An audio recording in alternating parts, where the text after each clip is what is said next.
The line was barely audible. "Please, someone help me!" And then silence. The dispatcher froze. In her decade-long career, she had never heard a voice like that. It was desperate, urgent, terrified, but calm in a way that made the words even more chilling. Every second mattered. Every decision could mean life or death. Outside, the city slept, unaware that somewhere, in the heart of a quiet neighborhood, a life was teetering on the edge of disaster. This wasn't just another routine call. This was something different, something that would leave a mark. Not just on the dispatcher, but on everyone involved. The call came in just after midnight. The dispatcher's headset crackled as she answered. Routine lines flowing from her mouth. 911, what's your emergency? A long pause.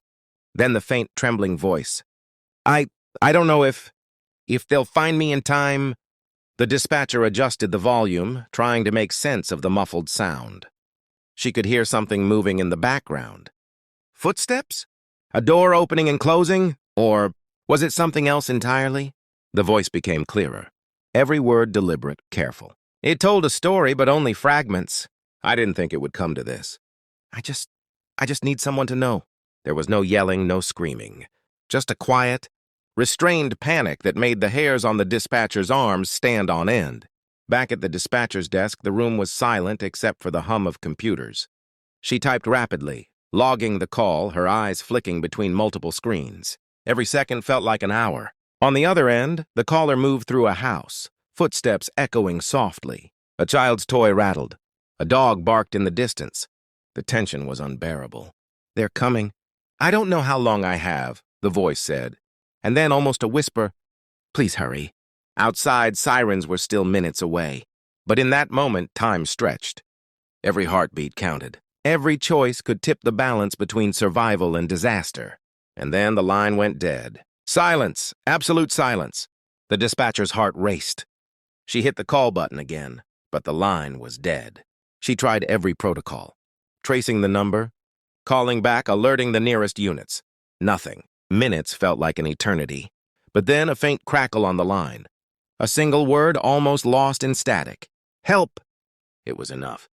Enough to ignite a chain of events that no one could have predicted. The caller was someone ordinary. Someone who blended into the background every day.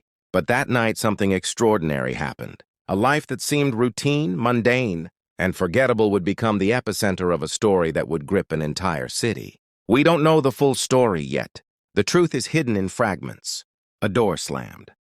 A whispered plea. Footsteps racing. The sound of a lock clicking. For the dispatcher, this was not just another call. It was a puzzle, a code, a human life hanging in the balance, and she was the only one who could try to decipher it. Little did anyone know this call would not end when the phone went silent. It would echo through police radios, courtroom proceedings, and headlines in ways that nobody could anticipate. Every sound, every pause, every detail mattered, because in this story nothing was ordinary, and the ordinary world outside would never be the same again. If only someone knew what I was about to hear, if only... And with that, the night stretched on. A single life caught between fear and fate, and a story that had only just begun. The line had gone dead, leaving the dispatcher staring at the screen in disbelief. Her fingers hovered over the keyboard, heart hammering, mind racing. Every second counted, yet nothing moved. The silence was deafening, broken only by the faint hum of the computers in the dimly lit room. She tried the number again. A click, a static-filled whisper, then silence. Not the ordinary dead air she had experienced countless times in her career. This was different, urgent, haunting, the kind of silence that made you listen even harder, that made the hairs on your arms stand at attention. Somewhere in the city, someone's life was slipping through the cracks, and she was the only person trying to catch it. Within moments, she activated the emergency protocol. A notification flashed on her screen, indicating the closest units to the neighborhood. Within seconds, 2 patrol cars were dispatched. The dispatcher repeated every word she could remember from the call. Every fragment of sound, every subtle shift in the voice. Anything could help the officers anticipate what they were walking into. Unit 4 and Unit 7 respond immediately. Call came from 42nd Street, Apartment 7B. Subject is possibly in distress. Proceed with caution, she said, her voice steady despite the panic bubbling beneath. She leaned back, watching the map. watching the blue dots move through the streets of the city. Minutes passed, and each tick of the clock felt heavier than the last. The officers arrived silently, their patrol cars' lights barely cutting through the darkness of the quiet neighborhood. Rain had started to fall, adding a rhythmic tension to the night. Each footstep on the wet pavement echoed in the empty streets. As they approached apartment 7B, the door was locked from the inside. They knocked. No response. Only the faint sound of something moving within. A shuffle. A creak, the whisper of frantic movement. The officers exchanged glances, their expressions unreadable under the flashing lights. Something was off. Something didn't fit. The usual call, the ordinary emergency, this was different. Back at the dispatch center, the dispatcher played back the snippets she had recorded. Her eyes narrowed at each pause, each slight crackle in the voice. "I don't know if they'll find me in time. Please hurry. It's all happening too fast." The words formed a puzzle, a fragmented story that only hinted at the danger. She rewound and listened again, catching subtleties she had missed the first time. The way the voice shifted. When the caller mentioned they, the hesitation before each word, the sudden urgency in the final phrases. Somewhere in the background, the faint sound of a dog barking, a door creaking open, and then silence again. The officers tried to gain entry but found the door chained. They radioed for backup. Time was slipping away. With every passing second, the tension built. The dispatcher's mind raced, piecing together the fragmented audio into a coherent warning. Who were they? What had happened before the call? Why had this person, ordinary in every way, become the center of something extraordinary, something dangerous? As the backup arrived, the scene grew tense. Officers readied themselves, flashlights cutting through the darkness, hands on weapons, ears straining for any sign, any clue. From her station, the dispatcher could see the flashing lights reflected off the rain-soaked streets. She felt a strange connection to the caller, someone she had never met, yet whose life now depended on her actions. She ran through every protocol she had ever learned, every drill, every training exercise, every simulation. None of it could prepare her for this moment.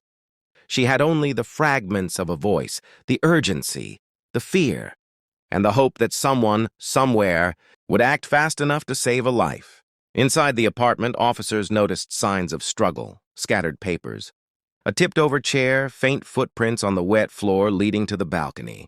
The rain had washed away some evidence, but other traces remained. The dispatcher continued to guide them via radio, interpreting every creak, every muffled sound from the audio fragments. "Left side of the living room," she instructed. "Check the balcony." The caller mentioned a window. Could be their only escape route. The officers moved carefully, aware that any sudden action could provoke an unpredictable reaction. Minutes passed like hours. Each step the officers took, each glance, each movement amplified the suspense. Somewhere in the shadows of the apartment, the caller watched, listened, and hoped. The dispatcher's pulse raced as she realized the gravity of what she was witnessing. Every word she had recorded, every hesitation, every quiet plea, now had meaning. The stakes were higher than she could have imagined. "Please, hurry!" She repeated the words silently, almost a prayer. Finally, one of the officers spotted a movement near the window, a silhouette, a hand waving faintly. They called out, but the figure remained still, hesitant. The dispatcher instructed the officers to move, slowly. Patience, precision, understanding. The fragility of the situation. A small step, a careful climb down. Relief, but only momentary. The danger was not over. Every detail mattered, every sound was a clue, and the story was far from finished. The dispatcher sat back, exhausted, her fingers tapping nervously against the desk. She had guided the officers based on fragmented words, cryptic phrases, and the faintest hints of panic. She realized then that this was more than a routine call. It was a human drama unfolding in real time, a story of fear, hope, and the fragility of life. And she was its silent witness, its unseen narrator, the voice connecting danger with action, fear with survival. The night stretched on, and somewhere, a life hung in balance. But one thing was certain. This call, this night, would leave an indelible mark on everyone involved. The caller's story was still incomplete. The fragments hinted at secrets, hidden dangers, and truths yet to be revealed. Who were they? Why had the caller been trapped? What events had led to this desperate plea? The next chapter would reveal the investigation, the uncovering of hidden clues, and the realization that nothing about this night was ordinary. And as the first light of dawn broke over the city, the dispatcher knew the story was far from over. By sunrise, the city had returned to its normal rhythm. Cars moved. Coffee shops opened. People went to work. But inside a quiet police briefing room, the night was far from over. A single audio file sat on the table, 37 seconds long, scratched, distorted, incomplete. And yet it carried more weight than most full confessions. That voice wasn't just asking for help. It was trying to say something before it was too late. Detective Aaron Cole listened without blinking. He had worked homicide for 17 years. He had heard screams, lies, rehearsed alibis, fake panic, real panic. He had learned one thing early in his career. People reveal more in what they don't say. The dispatcher sat across from him, hands folded tightly, eyes tired. She replayed the call again, explaining every pause, every hesitation. "This is where his breathing changes," she said quietly. "And here, he almost says something else but stops." Aaron nodded. He noticed it too. Fear, yes, but also restraint. This wasn't chaos. This was control breaking down. The caller's name was Michael Reeves, 38 years old. No criminal record, IT consultant, recently divorced. No history of emergency calls. On paper, nothing stood out. But paper rarely told the whole story. Michael lived alone, paid rent on time, quiet neighbors, no known enemies, no known debts, no known threats, yet something had driven him to whisper for help like someone was listening. From the other side of the door, Aaron leaned back. "People like this don't panic for no reason," he said. The investigation team recreated the timeline. 11:47 p.m. Michael's phone connects to the network. 11:48 p.m. The call begins. 11:49 p.m. He says the word "they" for the first time. 11:50 p.m. Background noise spikes, footsteps, a door. 11:51 p.m. The call cuts out. No outgoing calls before, no messages after, just silence. Aaron slowed the audio down, frame by frame, sound wave by sound wave. And then he heard it. Under the static, barely noticeable, a second voice. It was faint, almost lost, but it was there. Not speaking clearly, not shouting, just present. Someone else was in that room. The dispatcher's face went pale when Aaron pointed it out. "That wasn't on the line," she whispered. "I would have heard it." Aaron shook his head. "Not if he didn't want you to." The room went quiet. This wasn't a random emergency. This was a situation unfolding carefully, deliberately. Crime scene investigators returned to apartment 7B. Daylight revealed what darkness had hidden. The tipped chair wasn't from a struggle. It was placed. The papers on the table weren't scattered. They were sorted. The balcony door showed no forced entry, no escape either. But inside a kitchen drawer, they found something that didn't belong. A burner phone. No fingerprints. No contacts. One outgoing call log. Deleted. Michael's laptop told a different story. Encrypted folders. Hidden files. Search histories wiped clean. But one thing remained. A document titled simply, "If anything happens to me." Inside were notes, names, dates, transactions. Nothing illegal at first glance. But patterns began to form. Michael hadn't been running from criminals. He had been watching someone. The dispatcher couldn't sleep. Every time she closed her eyes, she heard his voice again. "I just need someone to know." What had he wanted known? She replayed the call alone now, without protocols, without procedure. As a human being. And suddenly something struck her. Michael wasn't asking to be saved. He was buying time. Aaron reached the same conclusion. Michael had known the call might not save him. But it would record something. A voice. A presence. Proof. The call wasn't panic. It was evidence. Which meant the real danger hadn't ended with Michael. It had only begun. Buried deep in Michael's files was one name repeated again and again. Daniel Mercer. No criminal history. Corporate consultant. Government contracts. Clean. Too clean. Every financial trail around Daniel vanished just short of legality. He wasn't violent. He was invisible. And Michael had gotten too close. That evening, Aaron received a call. Not from dispatch, from a private number. No one spoke. But the line stayed open, breathing. Slow calm, then a single sentence. "You're listening to the wrong voice." Click. Aaron didn't tell his team right away. He didn't need to. They felt it. This wasn't just about what happened to Michael Reeves. This was about who wanted the story to stay buried, and how far they were willing to go to keep it that way. That night, the dispatcher received an email. No sender, no subject, just an audio file attached, 10 seconds long, a familiar voice. Michael's. But he wasn't asking for help anymore. He was warning them. "If you're hearing this, it means they didn't stop." The courtroom was silent. Not the normal silence of order and rules. This was different. This was the silence of people waiting to hear something that could change everything. The judge looked down at the screen. 37 seconds of audio waited to be played. And one man in the room already knew those seconds were about to destroy him. Daniel Mercer sat calmly at the defense table. Perfect posture, neutral expression, hands folded. To anyone watching, he looked like a man who had nothing to hide. That was his strength. For years, Daniel had lived behind contracts, legal language, and silence. He didn't threaten people. He didn't need to. Problems around him had a way of disappearing on their own. Michael Reeves had been one of those problems.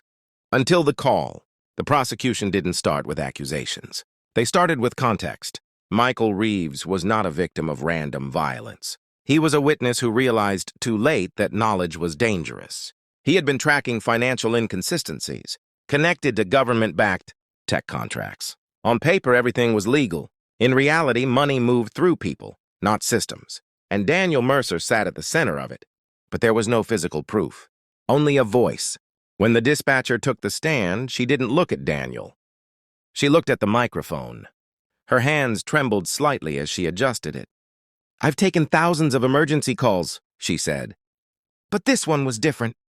She described the pauses, the controlled breathing, the way Michael chose his words. "He wasn't panicking," she said. "He was thinking." The courtroom leaned forward. The judge nodded. The prosecutor pressed play. Static filled the room. Then Michael's voice. "I don't know if they'll find me in time." A few people shifted uncomfortably. "I just need someone to know." Daniel didn't move, but his jaw tightened. The audio slowed. The prosecutor raised a hand. "Listen carefully," she said. The sound engineer isolated the background. There it was, breathing. Not Michael's. Someone else's presence, barely audible. The courtroom changed instantly. This wasn't speculation anymore. It was confirmation. Daniel's lawyer objected. Too late. The damage was done. Daniel leaned toward the microphone. "For the record," he said calmly, "I've never been inside that apartment." The prosecutor didn't argue. She clicked another file. Michael's final message. "If you're hearing this, it means they didn't stop." Daniel's eyes flicked up. Just for a second. Enough. Aaron watched from the back of the room. He had seen this look before. Not fear, calculation failing. Daniel had controlled everything except one thing. Time. Michael had used time against him, and the call had frozen it forever. The prosecutor spoke softly now. "Michael Reeves knew he wouldn't be believed without proof," she said. So he created proof. The call wasn't about rescue. It was about recording presence, about documenting proximity, about forcing the truth to exist somewhere it couldn't be erased. Daniel's lawyer whispered urgently. Daniel didn't respond. The judge removed his glasses. He didn't look at Daniel. He looked at the audio file. "At this stage," he said, "the court recognizes this recording as admissible evidence." A murmur rippled through the room. Daniel finally exhaled. For the first time, he looked human. Outside the courtroom, reporters gathered. But inside, the people who mattered stayed quiet. The dispatcher sat alone. Aaron stood near the door. They both understood the same thing. Michael had never planned to survive. He had planned to be heard. The trial didn't end the story. It only confirmed one thing. Michael Reeves had been right to be afraid, because the truth he uncovered wasn't meant to be spoken out loud. And the moment it was, the world around it shifted. Daniel Mercer was taken into custody quietly. No outburst, no final statement, no resistance. To the public, it looked like justice. But to those inside the case, it felt unfinished. The charges were specific. The evidence was narrow. The system had done what it could with what it had. But the list Michael left behind said otherwise. Aaron stared at the names again. Consultants, executives, middlemen, people who never appeared in headlines, people who didn't make threats. They made decisions, and those decisions ruined lives without ever raising a voice. Michael hadn't been chasing one man. He had been mapping a network. The dispatcher finally understood it. The call wasn't fear. It was control. Michael knew exactly when to call, exactly what to say, exactly when to stop speaking. He turned a moment of vulnerability into a permanent record. The most powerful thing he left behind wasn't data. It was presence. Someone else had been there. And now, that fact could never be erased. Weeks later, the investigation slowed. Not officially, but practically. Files moved slower. Requests were delayed. Questions were redirected. No one said stop. They didn't have to. Aaron had seen this before. When the truth gets too close to powerful people, it doesn't disappear. It gets buried under procedure. The dispatcher resigned 3 months later. Not because of guilt, because of clarity. She had done her job perfectly, and she knew exactly how rare that was. Before leaving, she listened to the call one last time. Not as evidence, as a human being. She noticed something new. At the very end, after the final word, after the silence, Michael exhaled. Not in panic, in relief. Michael's final recording was released quietly. No press conference, no commentary. Just the audio. If you're hearing this, it means I was right. I don't need to be saved. I just need this moment to exist. People listened. And for the first time, they understood. This wasn't a tragedy. It was a decision. Other calls surfaced. Different cities, different voices. Same pattern. People who knew something. People who felt watched. People who chose to record instead of run. Michael hadn't started something. He had revealed it. Aaron closed the file. For years, he had believed cases ended when verdicts were read. Now he knew better. Some stories don't end. They echo. And the most dangerous ones aren't the loudest. They're the quiet ones people try not to hear. Michael Reeves never became famous. He never gave an interview, never told his story, but his voice traveled farther than he ever could have. It crossed courtrooms, newsrooms, borders. And it did exactly what he wanted. It stayed. The screen fades to black. No music, no commentary. Just one line of text. Some people don't call for help. They call to leave proof. And then, silence.